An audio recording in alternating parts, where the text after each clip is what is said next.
नमस्ते बच्चों। आज हम इस वीडियो में पढ़ेंगे मुहावरे और लोकोक्तियाँ। जैसा कि हमने आपको इसके पहले वाले वीडियो में भी बताया है मुहावरे और लोकोक्तियों के बारे में, वो हमारा पार्ट 1 था। अब ये होगा पार्ट 2।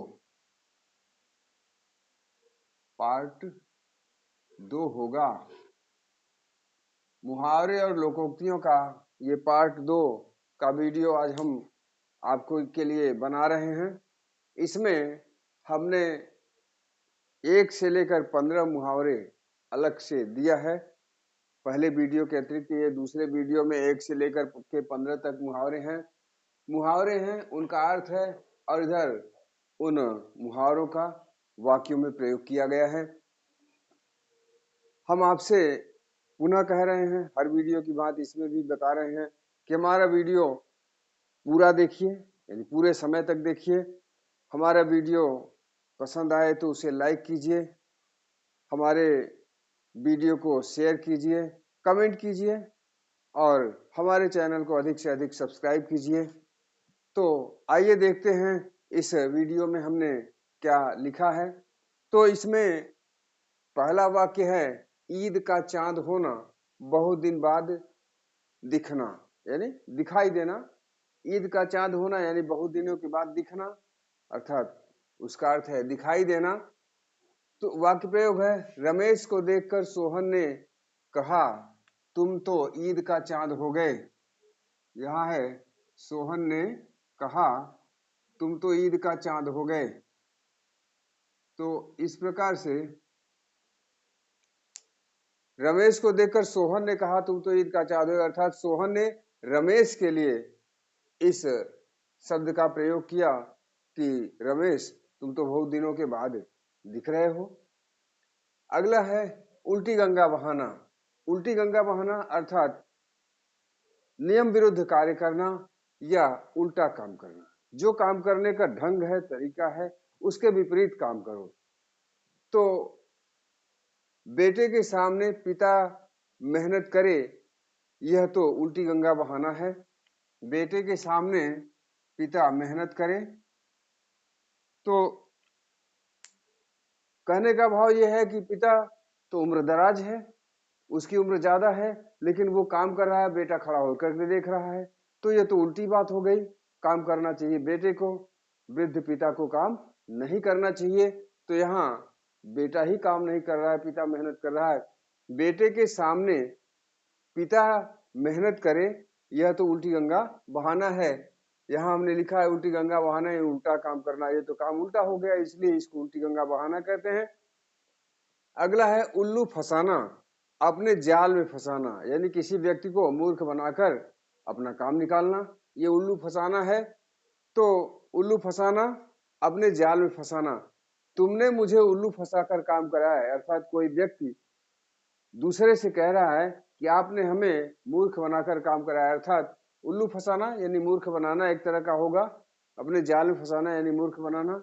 यहाँ वही है, तुमने मुझे उल्लू फंसाकर काम कराया, अर्थात तुमने हमें मूर्ख बनाकर अपना काम निकाल लिया। अगला देखते हैं, उल्लू सीधा करना, काम बनाना। अपना उल्लू सीधा कर लो, अर्थात अपना काम बना लो। किसी को बातों में उलझाकर अपना काम निकाल लेना, अपना काम हो जाए, इसके बाद जिससे अपना काम हुआ उस व्यक्ति को छोड़ दिया जाए। तो यह काम बनाना। उसने मुझे बहकाकर अपना उल्लू सीधा किया, बहकाकर यानी बातों में उलझाकर, बहकाकर, गुमराह करके अपना काम कर लिया। अगला है एक पंथ दो काज। एक पंथ दो काज, एक कार्य करने गए और दो काम हो गया। तो एक प्रयास में दो काम करना, एक ही प्रयास में दो काम कर लेना। यहाँ लिख रहा वाक्य प्रयोग लिखा है, रमेश बाजार जाकर काम भी कर लिया। रमेश बाजार जाकर काम भी कर लिया और घूम भी आया। इसे कहते हैं एक पंथ दो काज, यानी रमेश काम के लिए बाजार गया, बाजार में जाकर उसने काम तो किया, काम करने के साथ ही साथ बाजार में घूम भी लिया। तो एक ही समय में दो काम करके वापस आ गया, अर्थात इसको कहते हैं एक पंथ दो काज करना। अगला है खाक छानना, भटकना, काम के लिए उसने खूब खाक छाना। जैसा कि आजकल है, आजकल बेरोजगारी के समय में बहुत सारे बच्चे खाक छान रहे हैं नौकरी के लिए, सड़कों पर मारे मारे फिर रहे हैं, घूम रहे हैं, टहल रहे हैं, इस ऑफिस से उस ऑफिस काम के लिए जा रहे हैं, लेकिन कहीं काम नहीं मिल रहा है, तो इसको कहते हैं खाक छानना। खाक छानना, भटकना, यानी काम के लिए भटक रहे हैं किंतु काम नहीं मिल रहा है। तो काम के लिए उसने खूब खाक छाना, अर्थात कोई व्यक्ति काम के लिए इधर से उधर भटक रहा है, घूम रहा है, इसको खाक छानना कहते हैं। अगला है खून खौलना, क्रोधित होना। अपनी बुराई सुनकर सोहन का खून खौल उठा। अपनी बुराई सुनकर सोहन का खून खौल उठा, अर्थात सोहन ने कोई गलत काम नहीं किया किंतु उसकी किसी ने बुराई कर दिया और यह बात उसको पता चल गई, तो बिन अकारण किसी का दोष निकाला जाए, किसी को कुछ उल्टा सीधा बका जाए, तो वह क्रोधित होगा और इसको कहते हैं खून खौलना, यानी अति से ज्यादा क्रोध कर लेने को खून खौलना कहते हैं।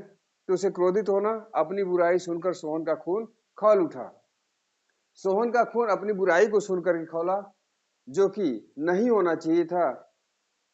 कारण ये कि सोहन ने जब गलत काम नहीं किया और उसकी बुराई की गई तो खून तो खौलेगा। अगला है खेत रह जाना, युद्ध जीतना। खेत रह जाना, युद्ध जीतना। महाभारत के युद्ध में खेत पांडवों के हाथ लगा, पांडवों के हाथ रहा। महाभारत के युद्ध में खेत पांडवों के हाथ रहा, अर्थात जीत। खेत पांडवों के हाथ रहा अर्थात जीत, जीतना यानी जीत पांडवों के हाथ लगी। महाभारत के युद्ध में जो विजय मिली किसको मिला? पांडवों को मिला। इसीलिए कहा जा रहा है महाभारत के युद्ध में खेत पांडवों के हाथ लगा। तो महाभारत के युद्ध को पांडवों ने जीता, तो उसके लिए कहा जा रहा है युद्ध जीतना, खेत रहना। अगला है खेत रह जाना। खेत रह जाना, मर जाना। कलिंग के युद्ध में बहुत से सैनिक खेत रह गए, तो रह जाना के कारण, खेत रह जाना के कारण यहाँ पर, रह जाना के कारण यहाँ पर दोनों में अर्थ भिन्नता हो गया है, क्योंकि यहाँ हाथ रहना अर्थात युद्ध अपने हाथ में रहा और यहाँ पर युद्ध में मृत्यु को प्राप्त हो गया, अर्थात युद्ध हाथ में नहीं रहा। तो कलिंग के युद्ध में बहुत से सैनिक खेत रह गए। तो कलिंग के युद्ध में और चक्रवर्ती सम्राट अशोक ने जो युद्ध लड़ा कलिंग का, उसके बाद उन्होंने युद्ध करना भी छोड़ दिया था। तो उसी युद्ध की बात यहाँ पर लिखी गई है कि कलिंग के युद्ध में बहुत से सैनिक खेत रह गए, अर्थात उस युद्ध में बहुत सारे सैनिक हताहत हुए थे, मारे गए थे, इसीलिए है यहाँ पे मर जाना। अगला है गले का हार होना, अति प्रिय होना। गले का हार होना, हार गले में तभी पहना जाएगा जब वो प्रिय होगा, हार अच्छा लगेगा तभी पहना जाएगा। जो भी कोई वस्तु अच्छी नहीं होगी उसे गले में धारण नहीं किया जाएगा। गले में धारण किया गया है, सुशोभित कर रहा है, सौंदर्य को बढ़ा रहा है, तो वह प्रिय लगेगा तभी। तो इसलिए है गले का हार होना यानी अति प्रिय होना। राम अपने पिता के गले का हार है। राम नाम का कोई बालक है, वह अपने पिता के गले का हार है, अर्थात अपने पिता को अति प्रिय है, बहुत प्रिय है। उसके पिता उसको बहुत प्रेम करते हैं, चाहते हैं, तो इसलिए लिखा गया राम अपने पिता के गले का हार है। ये उस राम की बात नहीं हो रही है, एक जन सामान्य बालक है उसकी बात हो रही है। अगला है गुदड़ी का लाल होना। गुदड़ी का लाल होना, गरीब किंतु सम्मानित होना। ऐसा व्यक्ति जो गरीब है किंतु उसको सम्मान मिल रहा है, समाज में सम्मान प्राप्त कर रहा है, इसको कहते हैं गुदड़ी का लाल होना। क्योंकि गुदड़ी का लाल अर्थात फटे चिथड़े में, फटे चिथड़े झोले में या किसी चीज में लाल रखा हो। लाल एक बहुत ही कीमती वस्तु है, जो कीमती वस्तु होने के कारण उसका सम्मान है, इसीलिए कि गुदड़ी का लाल होना। वो व्यक्ति सम्मानित है, गरीब है, अर्थात गरीब किंतु सम्मानित होना। किसी पर हंसना ठीक नहीं, वाक्य प्रयोग इसका है किसी पर हंसना ठीक नहीं, क्योंकि वह गुदड़ी का लाल हो सकता है। किसी पर हंसना यानी किसी गरीब व्यक्ति पर, यहाँ गरीब लिखा है या गरीब से ही मतलब है किसी पर हंसना, वो कोई भी व्यक्ति हो सकता है, गरीब हो, समाज में ऐसे व्यक्ति के लिए है किसी पर हंसना ठीक नहीं, यानी किसी गरीब व्यक्ति पर हंसना ठीक नहीं, क्योंकि वह गुदड़ी का लाल हो सकता है, अर्थात वो सम्मानित व्यक्ति हो सकता है। हम जिसे मूर्ख समझ रहे हैं, गरीब समझ रहे हैं और उसका अपमान कर रहे हैं, क्या पता वह सम्मानित लोगों में विशेष स्थान रखता हो, सम्मानित लोग उसका सम्मान करते हो, क्योंकि उसके कार्य उस तरह के हो सकते हैं। इसलिए कह रहे हैं यहाँ पर किसी पर हंसना ठीक नहीं, किसी भी व्यक्ति पर हंस देना ठीक नहीं होता है, क्योंकि वह गुदड़ी का लाल हो सकता है, क्योंकि वह समाज में अति सम्मानित व्यक्ति हो सकता। हम समझ रहे हैं कि वह सम्मानित नहीं है, लेकिन वह सम्मानित हो सकता है, इसलिए हमें किसी पर हंसना नहीं चाहिए। अगला है घी के दिए जलाना, प्रसन्न होना। हम घी के दीपक तब जलाते हैं जब प्रसन्न होते हैं। जैसे अभी हमारा त्योहार आ रहा है दीपावली का, तो दीपावली के त्योहार में घी के दीपक जलाए जाते हैं। किंतु यहाँ वाक्य प्रयोग में लिखा है हमने, राम के आने पर अयोध्या वासियों ने घी के दिए जलाए। जब श्री रामचंद्र जी रावण को मारकर लंका से पुनः अयोध्या वापस आए थे, तो उनके सम्मान में अयोध्या वासियों ने खुशी खुशी घी के दीपक जलाए थे।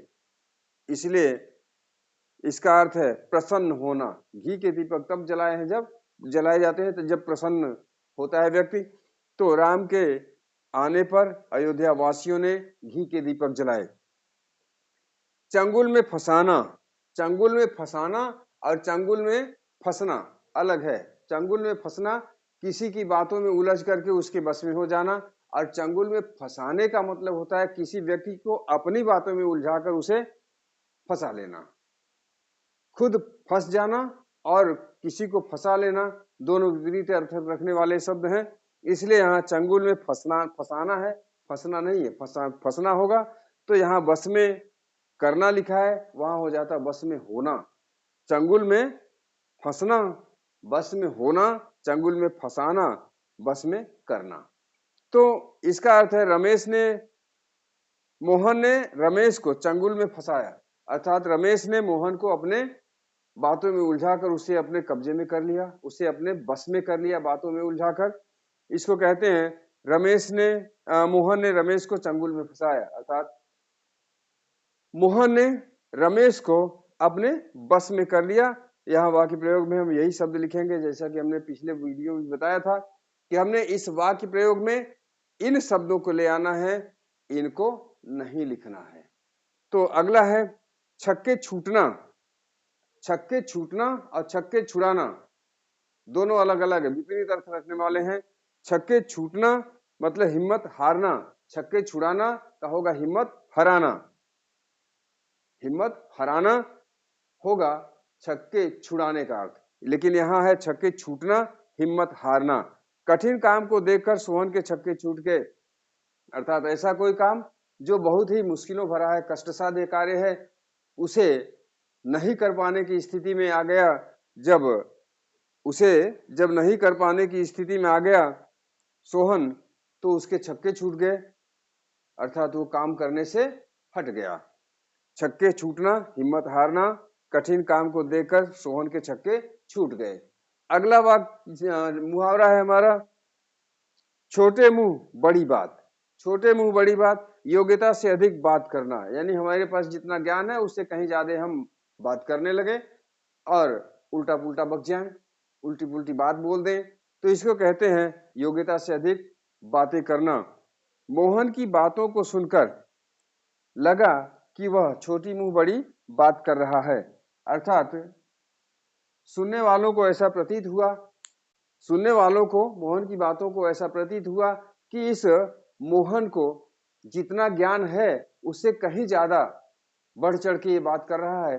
तो बढ़ चढ़ के बातें करना ठीक नहीं होता, इसलिए कहते हैं छोटे मुंह बड़ी बात। छोटे मुंह बड़ी बात, तो योग्यता से अधिक बात करना, हमारी जितना योग्यता हो, हमारे पास जितना ज्ञान हो, हमें उतनी ही बात करना चाहिए। अधिक बात करने पर हंसी का पात्र बन जाता है आदमी। इसीलिए मोहन की बातों को सुनकर लगा कि वह छोटी मुंह बड़ी बात कर रहा है। तो ये रहा आज का हमारा वीडियो, जिसमें हमने 15 मुहावरों को शामिल किया है और उसका अर्थ भी दिए हैं और वाक्यों में प्रयोग भी किए हैं। ये हमारा वीडियो हिंदी पढ़ने वाले किसी भी छात्र के लिए काम आएगा, चाहे वो किसी भी कक्षा में हो, 6 से लेकर 12 या अन्य आगे की कक्षाओं में, या प्रतियोगी परीक्षाओं के लिए भी हो सकता है। ये हिंदी भाषी स्टेट में जितने भी स्टेट हैं हिंदी भाषी, उन सारे स्टेट में मुहावरे और लोकोक्तियों के रूप में इनको पूछा जा सकता है, चाहे वो यूपी हो, बिहार हो, मध्य प्रदेश हो, राजस्थान हो, दिल्ली हो, हरियाणा, कहीं भी कोई भी राज्य हो, इन सारे राज्यों में हिंदी भाषा अगर पढ़ाया जा रहा है, जो बच्चा हिंदी पढ़ रहा है उसे ये सारे मुहावरे आएंगे। ये व्याकरण की चीज है और व्याकरण हिंदी पढ़ने वाले बच्चों को अनिवार्य है, उसको व्याकरण पढ़ना ही पड़ता है। और जब व्याकरण पढ़ना पड़ता है तो इन मुहावरों की भी आवश्यकता उसको पड़ेगी। इसलिए किसी भी स्टेट के किसी भी बोर्ड में हिंदी के छात्रों के लिए यह अति आवश्यक चीज है, इसे पढ़ना आवश्यक है। तो ये रहा हमारा वीडियो आज का। हम इस वीडियो को यहीं समाप्त करते हैं। हम पुनः अनुरोध करते हैं कि हमारा वीडियो पसंद आता है तो इसे शेयर कीजिए, लाइक कीजिए और हमारे चैनल को अधिक से अधिक सब्सक्राइब कीजिए। मिलते हैं जल्द ही हम किसी दूसरे वीडियो में, तब तक के लिए धन्यवाद।